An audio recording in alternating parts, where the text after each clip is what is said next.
to the Influence Factory podcast. This program is dedicated to support professionals who have a desire to develop their digital business influence so they can navigate through a fast-paced, constantly growing digital world.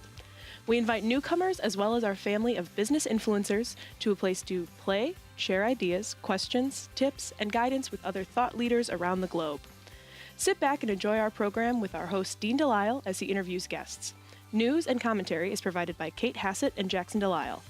Power Move lessons are provided by the Influencer Marketing Department at Social Jack. And production, editing, and distribution is provided by the Social Jack production team. All right, welcome to another episode of the Influence Factory. We have a great show for you today with Laura Stees, and we'll bring her on here in a few minutes, and let's go ahead and get started. So we're happy to say that our new upcoming class, the Business Influencer Masterclass here in Chicago, is going to be released today, and many of you out there are on the waiting list. So when you see that waiting list email come across, make sure you jump on that, because after that, it's going out to about 200,000 people, and there's only 50 seats. And you know what's interesting about this, Kate? It's the first time, we're like excited, first time when you sign up, we're actually including your LinkedIn summary and your headline and your picture. We're going to take a photo of you when you get here. And so you're going to get an interview ahead of time. We're going to write your summary and your bio, and you're going to have a big head start before you even walk into the influencer class. So first time we're doing this, and we're excited. Yeah, I love this idea. It's going to be great. Yep. And so if people want to join us on social, how do they do that? Well, of course, if you're a member of our Facebook group, Business Influencer Alliance, we will be interacting with you live. You can also check it out in there. Shout out to everybody who's watching it in the Facebook group. We're also on Facebook and Instagram and LinkedIn and Twitter, and we'll be live tweeting this using the hashtag Influence Factory. Right on. And so with that being said, I would like to introduce the Influencer News Update with Kate and Jackson. What do we have today, folks? So today we have, Twitter provides new stats and advice on video marketing. I ran a poll this week to see what kind of articles people wanted to hear about, and video marketing won by a landslide. So, as we know, the video has become the number one best performing content type on all social media platforms. Dean, does a lot of video. Kate does a lot of video on LinkedIn, and, a couple others. And over the last 12 months, video views on Twitter have doubled to roughly 1.2 billion video views on Twitter per day. So yeah, using video on Twitter is going to be, we talk a lot about using video on Facebook because they have, a nice fancy live, function. And then on Instagram and on LinkedIn, because LinkedIn's is, brand new. They just came out with it the past couple months. So, moving to Twitter is like something that we don't talk about often. I thought this would be a great article for today because, I feel like we're not utilizing that network with the video content as much as, we could be as a whole. And, video is the fastest growing option for advertising on Twitter.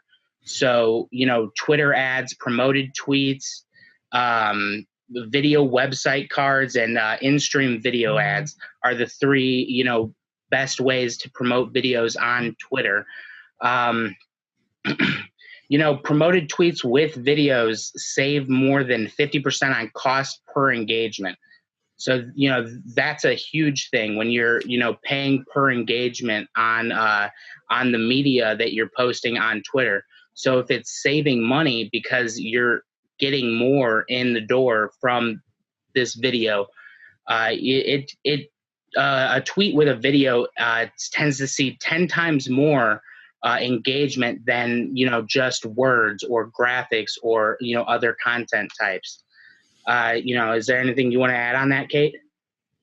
Yeah, I love how we've really seen video roll out and we've seen all the different platforms adapt. So video has always been big on Facebook. We're seeing it being used in a lot of ads. And then we see Instagram really adapt and then LinkedIn really adapt. And now Twitter is kind of making it their own. So there's a couple ways that you can really use Twitter video. I do want to emphasize that Twitter's where the thought leaders hang out. So if you want to write a book, if you want to get speaking gigs, this is a great place to engage.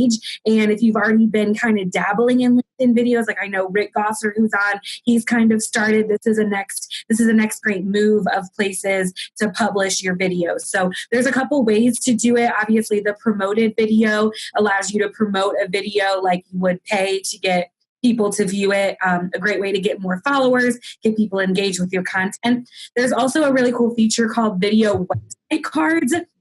So after someone watches your video, you can actually give them a call to action and drive mobile readers to the website. And I specify mobile readers because 93% of people on Twitter are scrolling on their phone on Twitter. It's not very active on desktop. So keeping that in mind, you want to make the videos very mobile friendly. Use an outside source to add those subtitles, like Handbrake is what I use. It's stupid easy. It's like the easiest thing you can do. But you want to make sure everything is mobile friendly. They can scroll really fast, check it out on their phone and move on, because the attention span on Twitter is very, very low. There's also in-stream video ads. Those are advertisements played at the beginning of a video from content partners, and it runs pre-roll video in a line with the brand. Those are really nice because they're normally on autoplay, so people get the promoted post from you, the video from you, before they see anything else, before they even really think to pause it. So that's kind of how Twitter has gotten ahead of these ads. And then, like I said, always keeping it mobile friendly because everybody is on their phone on Twitter. Is there any thought about, because I know we're back to now shooting video, sort of, I call it just, landscape mode or whatever instead of portrait mode. Is there any thought now when they say mobile friendly? Are we going back to portrait when they say mobile friendly, or does it matter with which direction? Yeah, on Twitter, I've seen, and honestly, for the space, the size that you're given, for it to be optimized, I would say, keep it landscape for, on Twitter. But when you're on sites like Instagram or really just Instagram, you want to keep it portrait mode, because you're gonna probably end up chopping it into like a square, so that way it fits directly in the space provided on Instagram. But Instagram's really the only one. Snapchat, but when we're talking about ones that are driving engagement and return, that would be I would say landscape across the board. Even with Instagram, if you shoot in landscape, not through their app, don't do that. It's kind of like Facebook. If you're going live from your mobile device, you're going to want to do it in portrait because it doesn't turn with it. So now people are watching your video like this, but yeah, if you're gonna, chop a video down and crop it correctly, I would say landscape for across the board, all social media. Yeah, and I'm glad you mentioned that, because something I've been noticing a lot, I know we teach that the landscape mode is the best way to do even on LinkedIn. But I think things are also changing. So we might have to keep you guys updated, because now as more users are even using the LinkedIn app on their phone, I know when I look at videos on my desktop on LinkedIn, they look really, really bad when they're in portrait mode. But then when I'm on my phone, they really actually, convert quite nicely. So I think that's something we'll updated on as we can see more trends of how many people are using LinkedIn mobile versus desktop. But for Twitter, you're spot on. We know that they are mostly mobile. And then Julie asked the name of the app where you can get subtitles. We'll put it in the show notes and post it on Facebook, but it's called Handbrake, Handbrake. And that is a very easy way that I've used to do subtitles. And there's also videos on YouTube to get you started. Yeah. And do you know which version of transportation originated the Handbrake, Kate? Bus, train. Stagecoach. Oh. What a dad trivia question. I know, right? Yeah. One other app, just so you guys know, and we'll also put this in the show notes, is Headliner. I use Headliner to transcribe all the videos that I do, and the best part about it is it will optimize it for social media. So if you're posting on YouTube, Twitter, Facebook, it'll give you a nice 16:9 ratio that you can put that into, and then if you're on if you want to post it to Instagram, it'll allow you to put it into the 1:1 ratio size. So it's real cool stuff, and we'll put this all in the show notes along with the article, and I will tweet out the article after the show too, so you guys can get it there. Yeah, that's good. All right, good article. I'm going to go Google Stagecoach because Rick said I don't know what it is.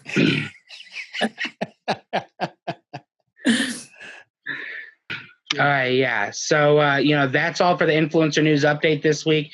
We'll make sure to share this on Twitter and in the Facebook group. So stay tuned, and feel free to ask us questions throughout the week within the Facebook group or on Twitter. You could tweet to Dean at Dean Delisle, Kate at Kate Hassett, and me at Jackson Delisle. So make sure to tweet to us if you have any questions, if you want to see different types of articles, things like that. We want to make sure we're gearing this content for you guys. So, I think Dean has a power move. I have a power move.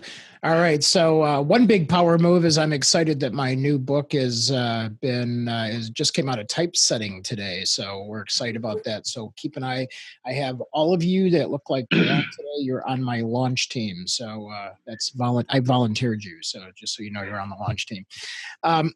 With that being said, so one of the power moves we think about is coming up here in a few minutes. We have an amazing thought leader working from CPA accounting firm, but then also has jumped in as really an influential women business coach. And so when I talk about a power move about being a thought leader, it's something that you step into and you make a decision every day to really influence and inspire other people. And just like Kate and Jackson, when they're working with clients and even with employees, we're all given advice every single day. We're given advice to other people. Well, the thing is, if you hold that advice inside your inbox or just in a one-on-one scenario, you're not really going to be able to help or influence others. So a true business influencer and thought leader takes those micro moments of help that they provide for other people, and they externalize it. They put it on social media, they blog about it, maybe they do a video or a podcast. But I want to inspire each and every one of you to reach out today, and those that you're inspiring on a one-to-one level. If somebody acknowledges you, I want you to go in and say, maybe I should do a social media post about this. Maybe I should do a blog post. Maybe I should shoot a video like Kate does on LinkedIn and just talk about it, because it can help so many more people. We want to inspire you to do that. So that's the power move of the day. All right. So with that being said, Kate and Jackson, I'll see you on the other side. All right. This week's influencer guest is a business strategist on a mission to empower women business leaders everywhere. She loves Game of Thrones and previously served as a gunner mate for the United States Navy. So please, everybody, welcome Laura Stees on with us today. And there she is, live from San Diego. Hi, Dean. How you doing? I'm doing great. It's a beautiful day in San Diego. It's going to be our normal 70 degrees today. Oh, it's our normal 45 degrees here in Chicago. Yes, as you know, I grew up there, and I have not missed it since I left. Oh, man. And it says here, too, that I know you love to travel because you just came back from Vietnam not too long ago. Yeah, Vietnam and Cambodia. Yeah, and you love to travel to exotic places and try the various foods. What's like the most exotic place you ever went to? Oh, gosh, I would have to say that Vietnam and Cambodia were pretty exotic because the foods there were extremely varied. It's not uncommon to see all different kinds of bugs and different kinds of rodents and stuff like that in the food chain. But I would have to tell you the most memorable meal I ever had was in Budapest.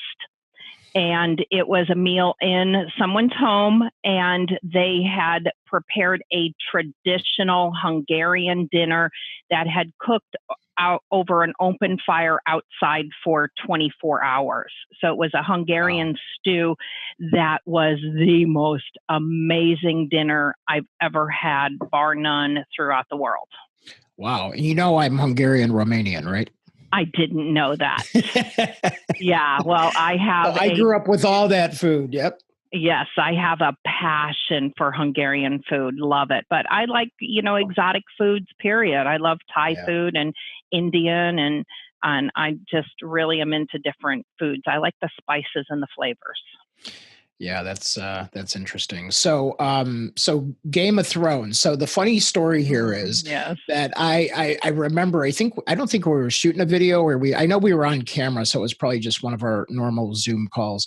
But it was, you had actually dressed up in a Game of Thrones outfit. Yeah, it was just a simple thing, though. I had For me, it was outrageous. It was cool. Yeah, and Mother of Dragons, and yes, I am totally into Game of Thrones. I'm addicted to it. Right here in the background, this is a map of Westeros.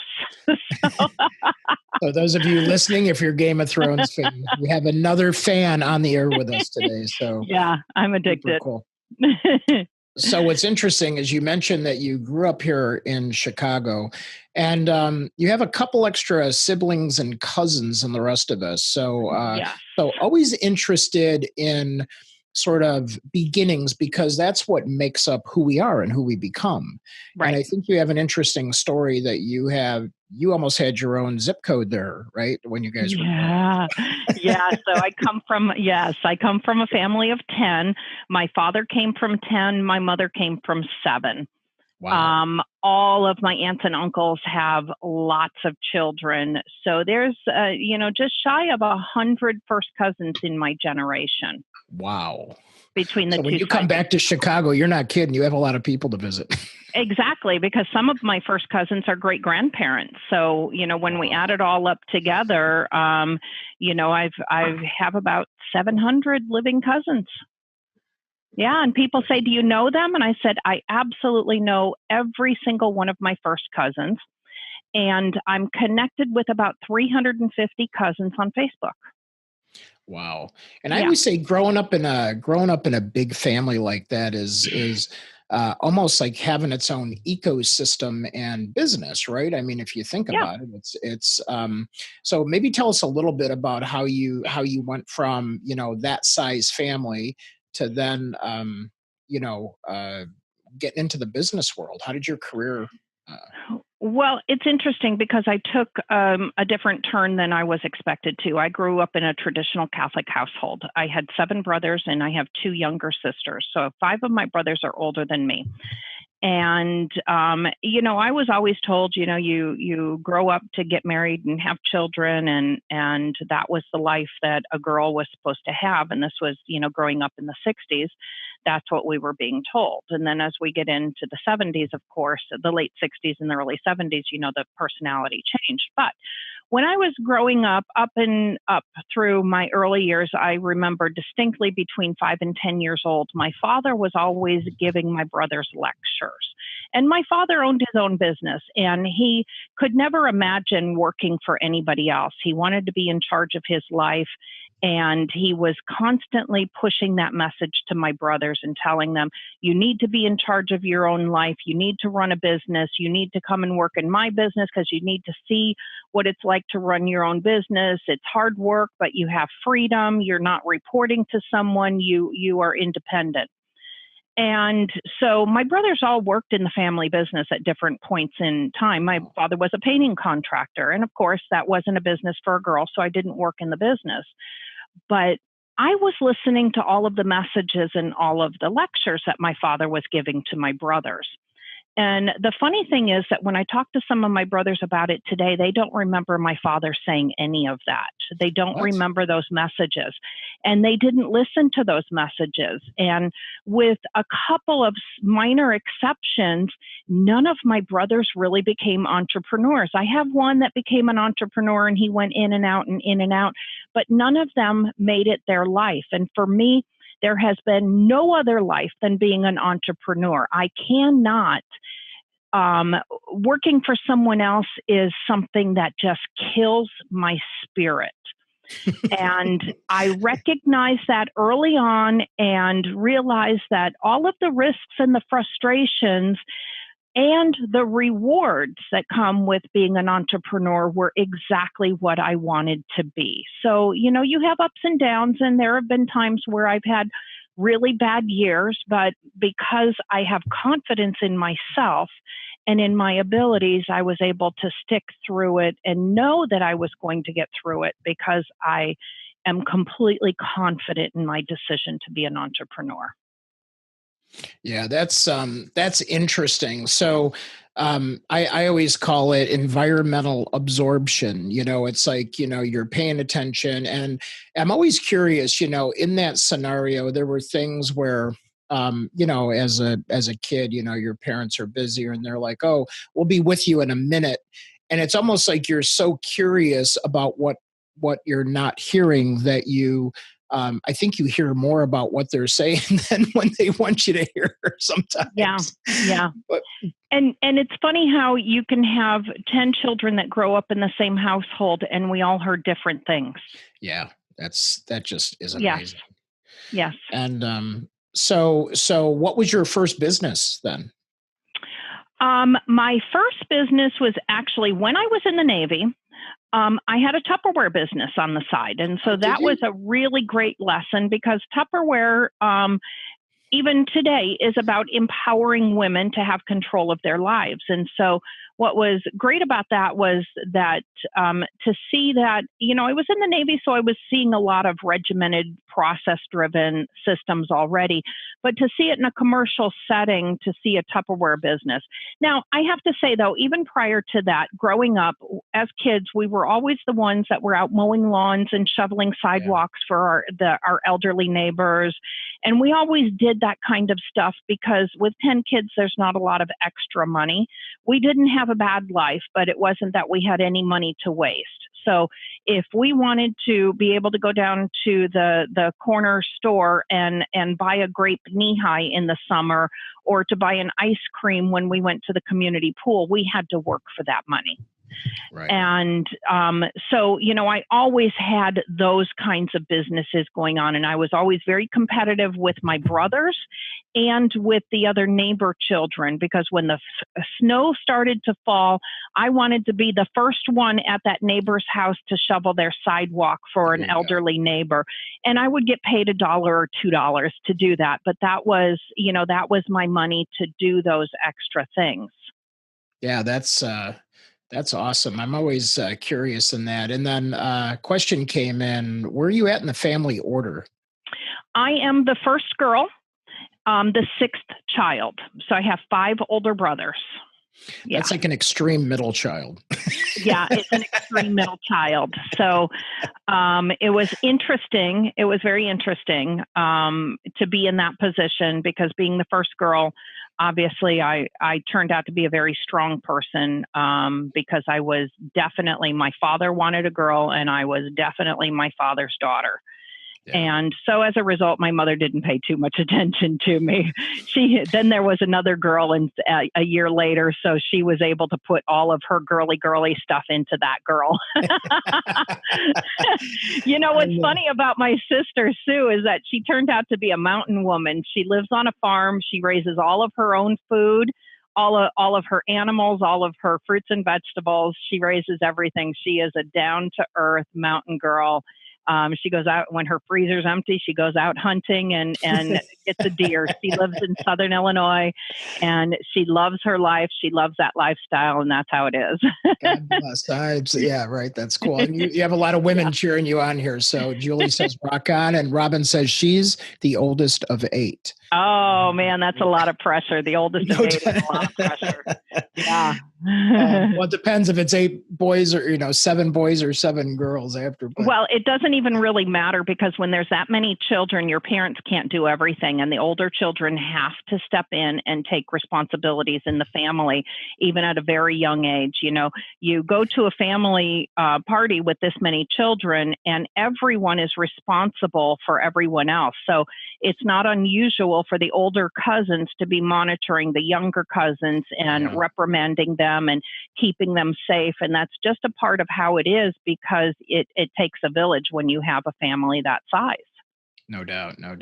Yeah. So they're asking that when you come back to Chicago that we set up a way for people to meet you in person. So we'll talk about that. Oh, I'd love to. I'll be back there the middle of June. I go 4 times a year for my strategic coach event. We'll have to feature one of our networking events and have you there. So, yeah, that would be fun. So in this, how did you, I know how I got into public accounting. It was surely accidental. It wasn't planned. How did you get into public accounting? You seem like the last person to be my accountant just because you're. I know. I know. I have a completely different personality for an accountant because I am extremely entrepreneurial. My score on a scale of 1 to 10 on entrepreneurial abilities is a 9. So I'm a 9 on a quick start, so entrepreneurial. Whereas most accountants tend to be very high on fact-finding, data gathering. And I'm still high on that. I'm a 7 on that, but I'm not a 9 or a 10 on that. So accounting wasn't something I chose. It's just something that's inside of me. We all have innate abilities, things that we don't have to stretch ourselves to do. It's just in you. I have about 30 cousins that are accountants. My cousins who are not accountants, a lot of them are in high math area. So computer programmers, computer scientists, even musicians, because music requires high math. So there's stockbrokers, investment advisors. So there's just a plethora of people in my family that are in math related areas. I have 4 or 6 aunts that were accountants. And this was after they were finished raising children, because in those days you didn't always work when you were raising children. But after they were raising children, they went on to working. They became accountants. So this accounting area is just a part of my family. It isn't something that we ever sit around talking about, which is funny because we all work in some kind of accounting field or math field, but it's just something that's naturally there for me. So I went to college and tested out of many of my accounting classes, and which was nice because then I was able to focus on higher level classes and more strategic classes, which fits really nicely for me because my personality is to be a strategic thinker. Well, and you're a strategic coach. Yes, I'm in strategic coach. Well, no, but you also, I think of you of helping, one of the things I think that sets you apart, and, I always say I did my time in public accounting, but I worked in public for a while. And, you always had the partners that were more strategic on behalf of the clients. And then you had the ones that were more tactical. Compliance. Yeah, the tactical compliance people. Absolutely. And the tactical compliance people don't necessarily like working with other people, which is a typical personality of accountants. They really don't like other people. They're in their way.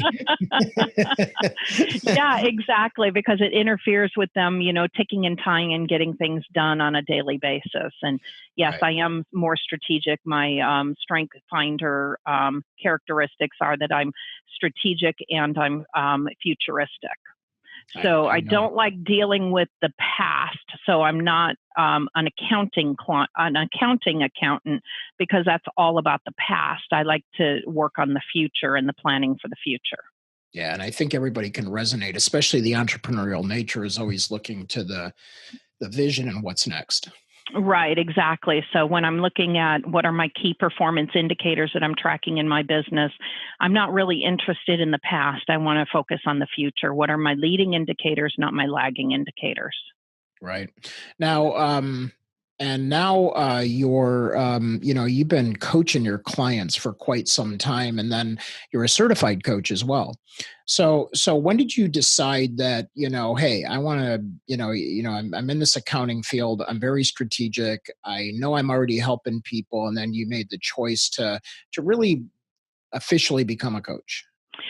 So that happened about 22 years ago. I was in we had a traditional accounting firm, my partner, Walter Cobb, and I. And we finished a tax season, and I looked at Wally at the end of the tax season. I said, Wally, there's got to be more than this, because if this is what our firm is going to be, I just can't keep doing this. This is killing, this kills my spirit. So I started searching, and I found an organization that had some really progressive ideas, and that was Results Accountants, which ended up becoming the RAN 1 firm. And what was nice about that was, there was about 800 accountants in English-speaking countries that we came together on a regular basis and had these discussions about being strategic and changing our businesses and not having that tax preparation business and, having, because our personalities were to be planners. And so after, having a 3-day session with a bunch of accountants, I went back to the office and I said, Wally, this is the change we have to do. And we have to do this immediately. And it terrified the hell out of him, because at this point, he was in his late 60s, terrified the hell out of him, because I said, Wally, we have to fire 40% of our clients, and we need to do it today. Wow. And that's a pivot right there. That's a huge pivot. That was a huge pivot. It scared him to death, but he took the leap of faith, and he had confidence in me. And we ended the year with the same revenue. 40% less clients, same revenue. But what we did was we started changing what we were doing and really focusing on the A clients. So 80% of your revenue comes from only 20% of your clients. So if 20% of your clients are providing 80% of your revenue, don't you think those clients deserve all of your attention? Yeah, absolutely. It is not fair to them that you're focusing on the 80% that is only giving you 20% of your revenue. So we went back through the clients, and we just simply fired anybody that was nasty, people that we had ethical questions on, if they didn't cooperate with us, if they were always late with their documents, because one of the things we decided was that we wanted proactive. We wanted to be proactive, so we wanted clients that were going to be proactive. Nice. So we looked at the clients and we said, okay, who's a D or an F? D or F's just got fired immediately. C's we looked at and said, okay, can we upgrade them? Can we bring them up to this way of thinking? And so we'd have conversations with the C's, and some of the C's we just flat out fired because they couldn't change or didn't want to. And then, we helped all those other C's to upgrade, so that we ended up with clients that were A's and B's. And still today, we only have A's and B's as clients. Sometimes somebody will slip down to a C. When they do, we have the conversation. And if we can't help them upgrade, then we let them go. And we do that on a regular basis. So I would say, we will let go 10% of the clients on an annual basis, just to make sure that we're not getting dragged down into that muck. Yeah. And, if anybody's rude or abusive to one of my team members, they go immediately. There isn't a question asked. I mean, if somebody calls in and they're cursing at my team, I'm not going to keep them. That won't be. And why do that, right? So exactly, it's not fair. It's not fair to anyone involved. And I have to say, there are a lot of people out there that like that kind of work, believe it or not. So let them go to one that likes it, because they'll be better served than I can serve them. Right, exactly. I think those are workout professionals. No, I'm just kidding. Edith was asking if firing is verbal or written. It can be both, and it can be an either or. It does not have to be one or the other. If they were an F client of ours, we simply wrote them a letter and said, look, we're going in a new direction. We're sorry, but the type of services that we're doing for you do not fit into the vision of our firm for the future. Here's some recommendations. So we'd give them the names of some other accountants in the area, and we actually let those accountants know that we were paring down our list. And some of them were extremely happy. There was a couple that really received like 20% increases in their business because of clients that we were letting go. Yeah, that's great. And it was the type of business they wanted to do. It wasn't the type of business we wanted to do. We are not tax preparers. We are tax masters, tax planners. As you say, you put cash back in their pockets. Yes, we put cash in their pockets. Most accountants, their focus is telling you what you owe when your tax return is filed. My philosophy is I'm going to tell you what you can save. But in order to do that, you have to come in for planning before the end of the year. We can't do anything after the year is over. We can't pull a rabbit out of a hat. Yes, understand. Yeah, don't call me with 2 weeks to go for game time, Yeah, do not, because we just aren't there.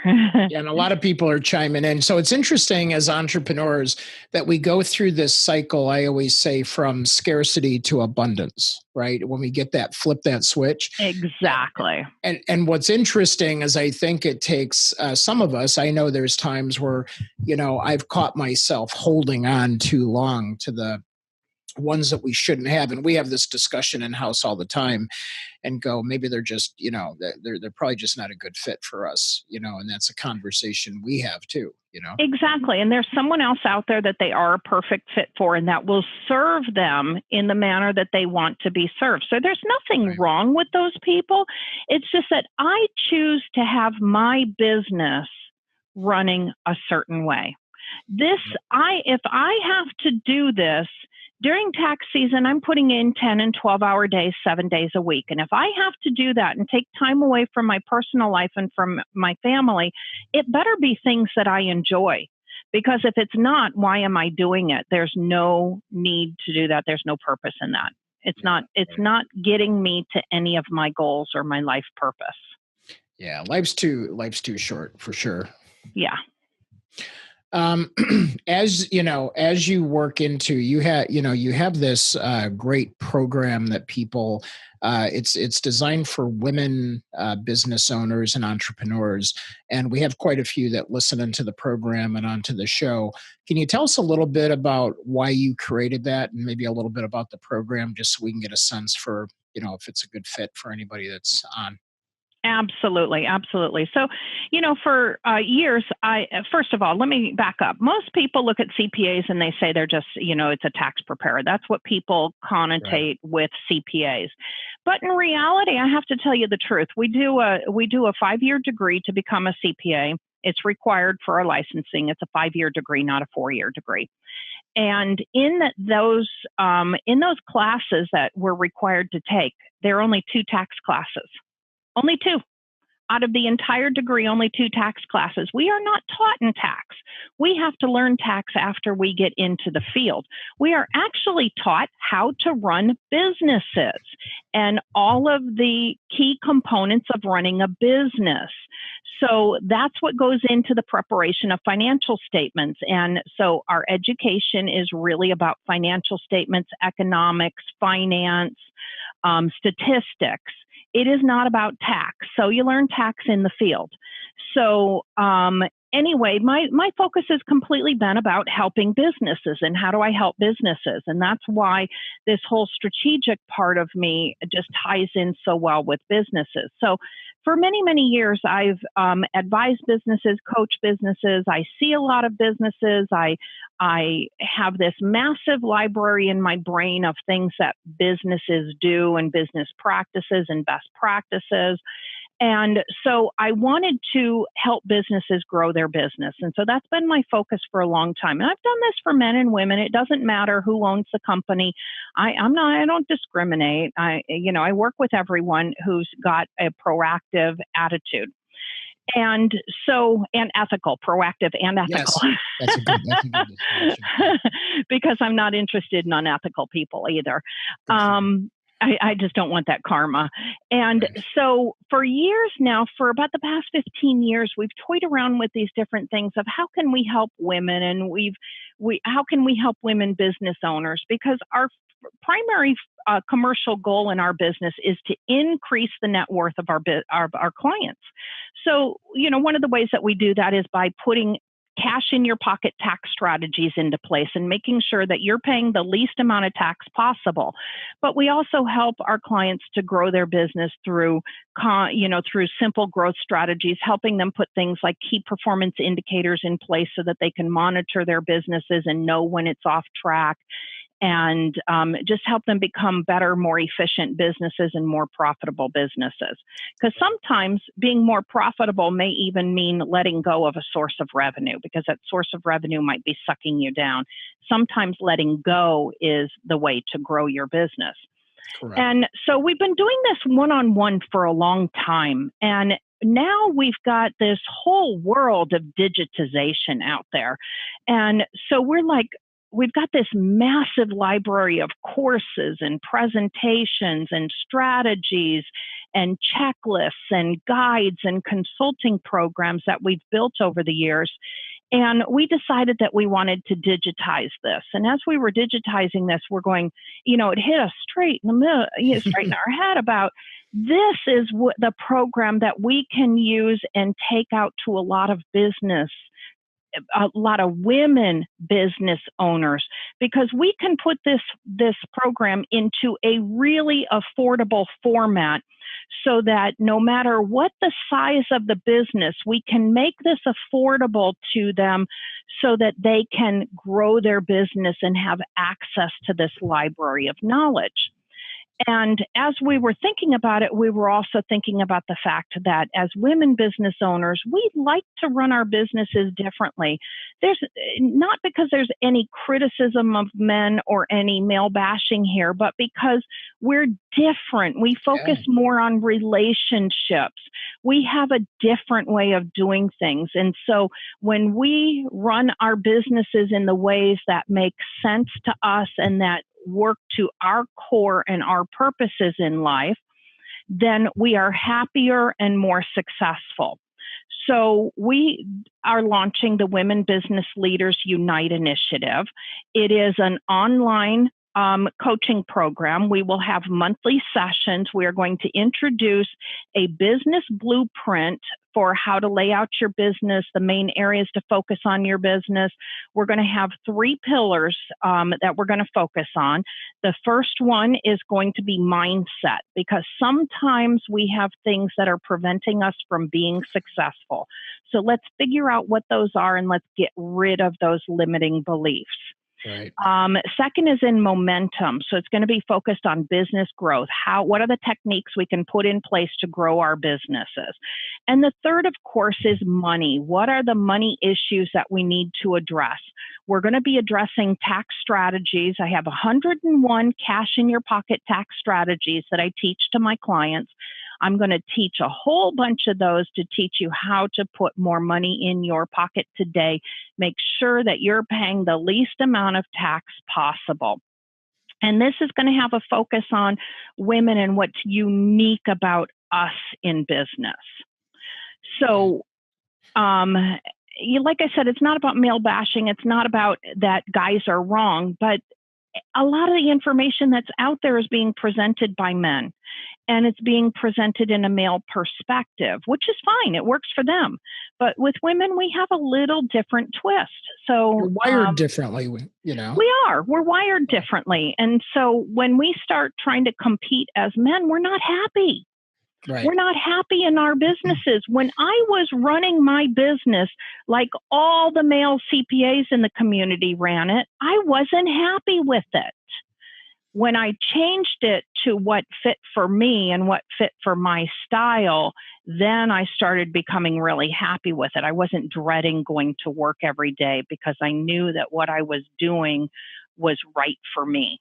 Yeah, I'm gonna just say I have a lot of comments coming in. I'm gonna let the women in our audience know that Laura's going to be featuring a private webinar talk, to a group of women next week. And Laura, if it's okay with you, I'm going to automatically register our women in the audience. They're mostly entrepreneurs and business women, and they work hard. And I'd love for them to hear just a little bit more about. And you and Kate are going to be on next. I think it's next Thursday, right? Yes, next Thursday. Okay. Yes. So Jackson, we'll make sure if it's okay, unless you don't want to be registered, just say don't register me, and the men do not have to reply because we're not registering you. And it's not that we're excluding men. We're not excluding men from coming to it. It's just that this is going to be a perspective from women and how we run businesses differently. Yeah, and Laura addresses my feminine power in a great way, so it works. Remember, I have 7 brothers. I grew up in a whole world of men. I have 7 brothers and 2 sons. Well, I think this is great. So, a lot of times, like you said, the messages resonate with us depending on how you're wired and who you are. And, we have feminine power and we have, male power. And so all of us possess those traits. So I think what's cool is I resonate so much with what you say, but then I can also see the differentiating factor where if you're a woman in business, there's unfortunately in a lot of these businesses that we work in, they're still run like a man's world, and it's tough to grasp, like, how do I connect to that? Right, exactly. Because as women, we want to focus on relationships. As investors, we tend to be a little more conservative and a longer term perspective on our investments. Right. Nothing wrong with either technique because both techniques will make money, but one fulfills a different need than the other. And so it's not even that you follow a male technique or a female technique. What we're about is that we're following the techniques that fit for us as people and making no apologies for it. Yeah, that's awesome. And, I think that's important. Again, I like I think I've been a certified coach for about 12 years now. And I like the idea, I'm like you, I'm infectiously teaching and coaching and training. And I just want to, and I even encourage the audience all the time to share things with others and really be that inspirational thought leader. And that's what originally attracted me to you is that I'm like, well, we're wired that way that we truly in our heart of hearts want to help others. Right. I want to increase the net worth of all of my clients. That is my goal. Huge. Increase their net worth.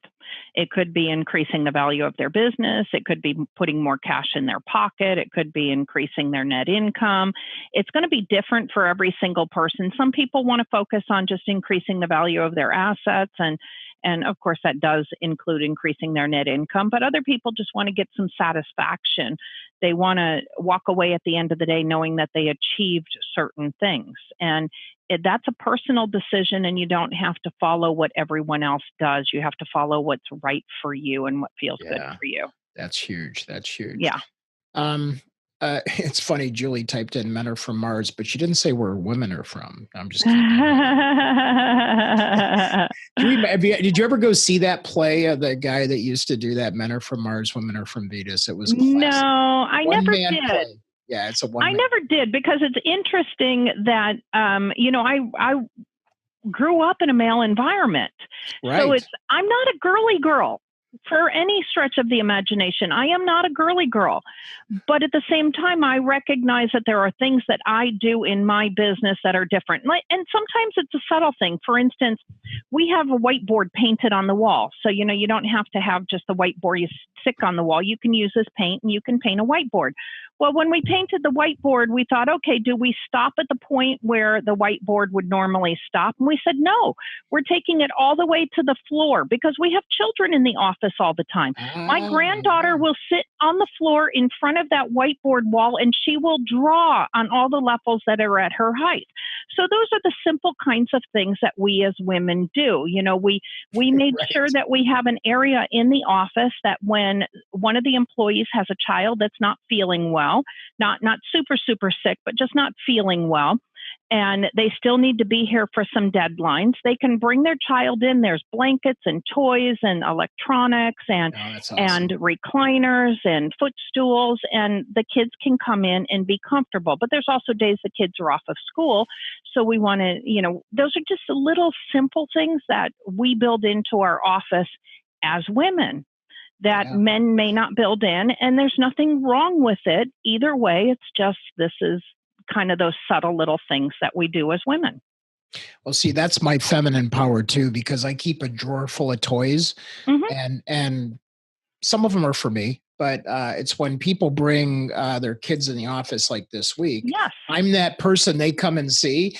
Because, like I said, I told you earlier that Jackson grew up with his own office, and, at first was a crib and then a desk, right? All those things. Right. So, it's you think about that, and it's interesting how I believe it creates a different feel in the culture too.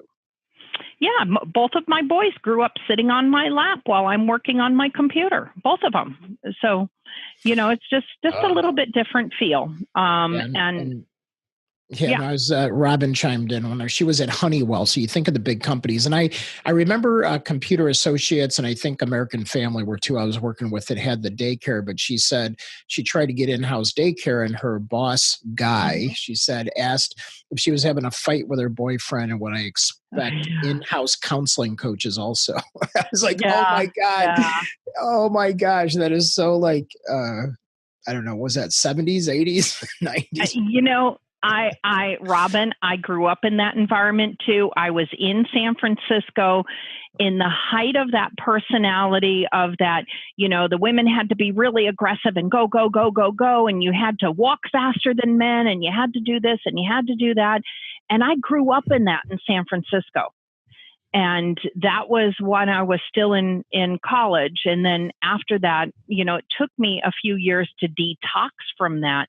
But once I did, it was like all the light bulbs went off, and it became the business that I wanted to have, and not the business that someone else wanted to dictate to me.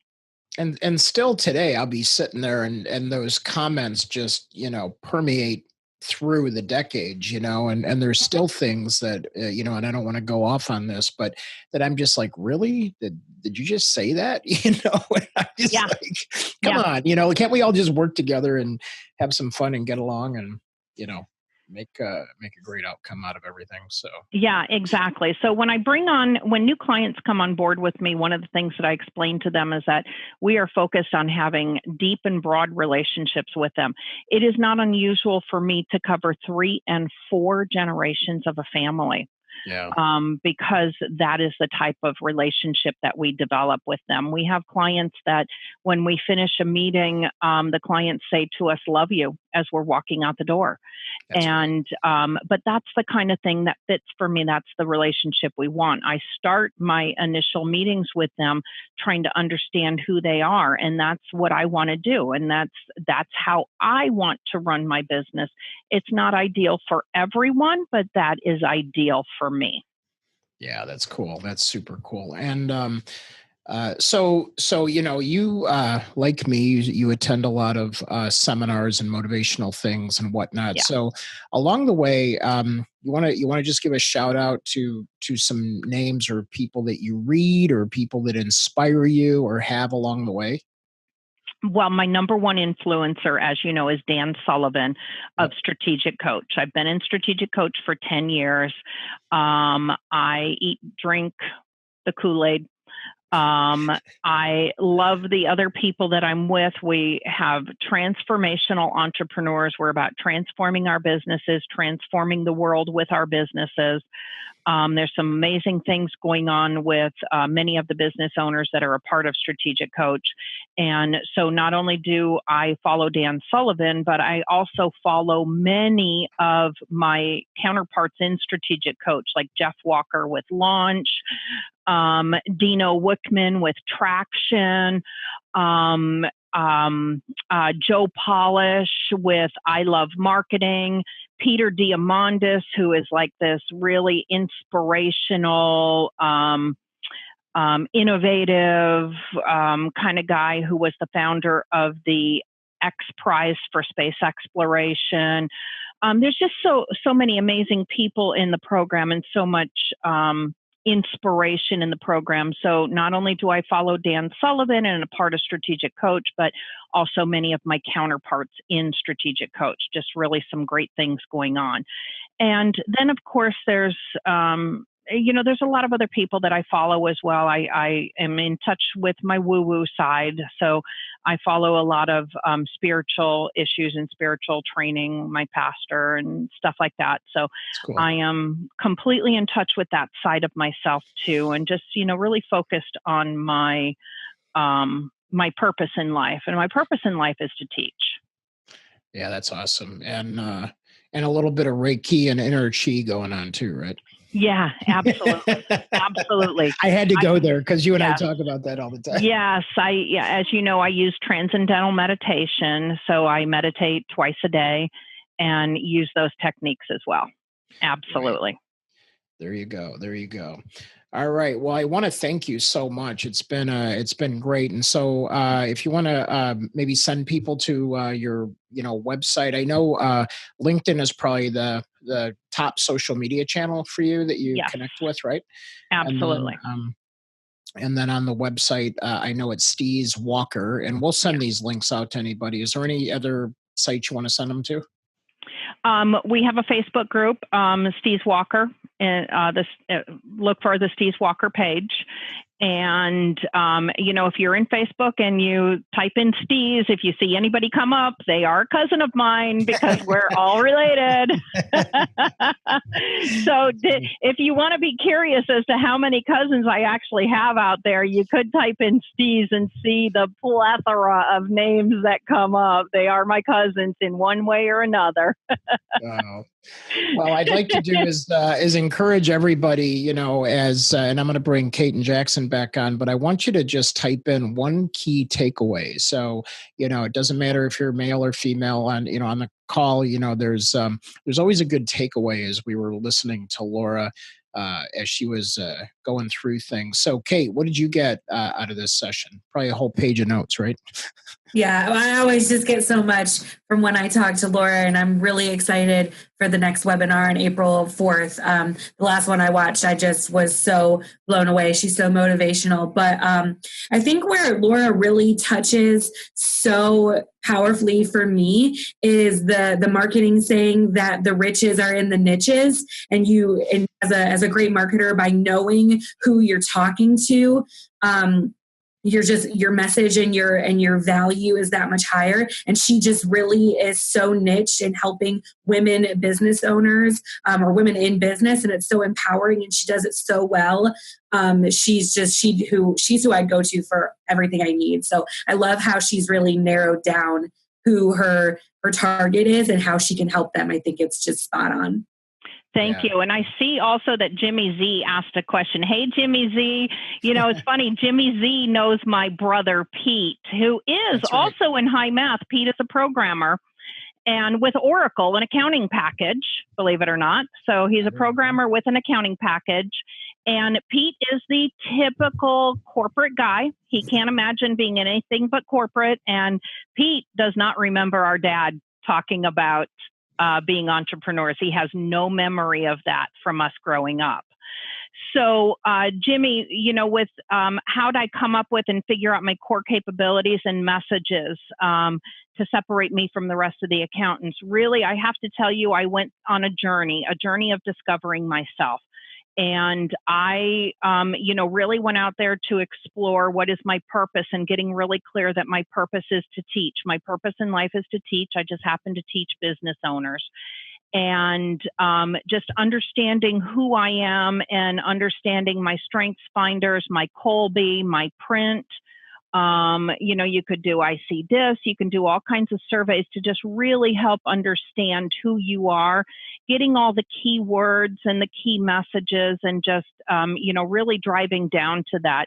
I have a one-page summary. It's here on my bulletin board over here because I don't know, you guys can't see it, but I have actually a map of the world because I travel a lot, and those are all places, all those pins are places I've gone. Oh, and by the way, there's my great-grandfather and my great-great-grandparents.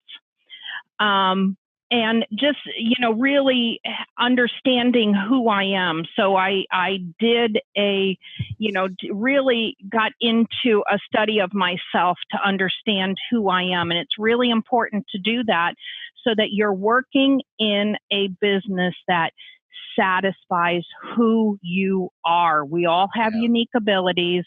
Get really focused on your unique ability and what makes you unique. Once you understand what makes you unique, it gives you all of the messaging for your marketing, because then you're trying to drive the people who fit what you want to achieve to you.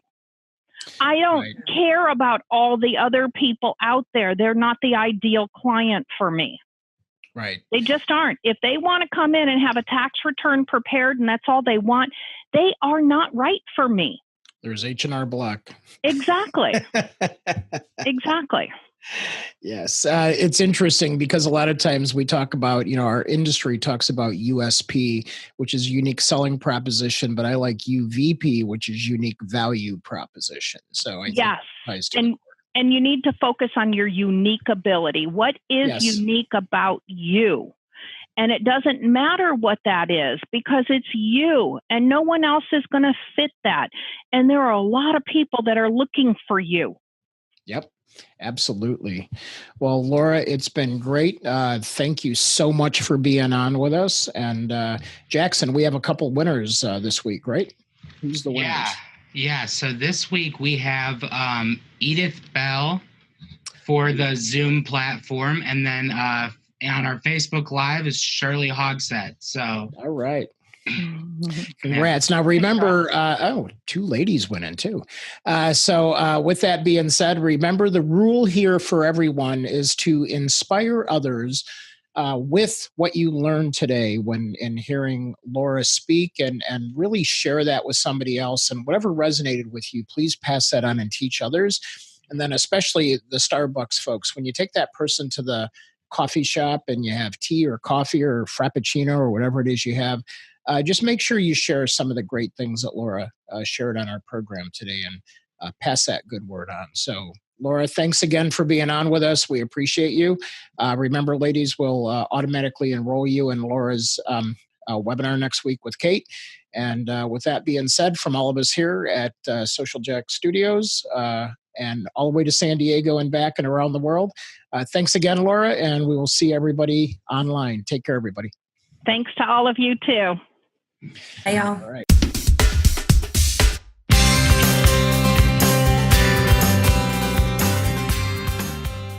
Thank you for listening to the Influence Factory podcast. We welcome feedback and suggestions. You can provide these by visiting our website at www.myinfluencefactory.com.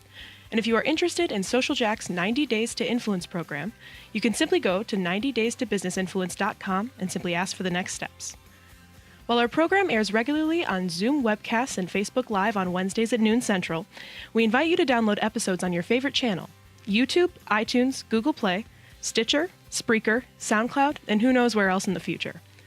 We will also provide occasional on-location live streams with special guests that we will announce in our community Facebook group, Business Influencer Alliance, as well as on all Social Jack channels. Our mission is to help you build your digital business influence with this podcast, as well as inspire, educate, and entertain those who are hungry to collaborate in a cool place with cool business professionals just like you.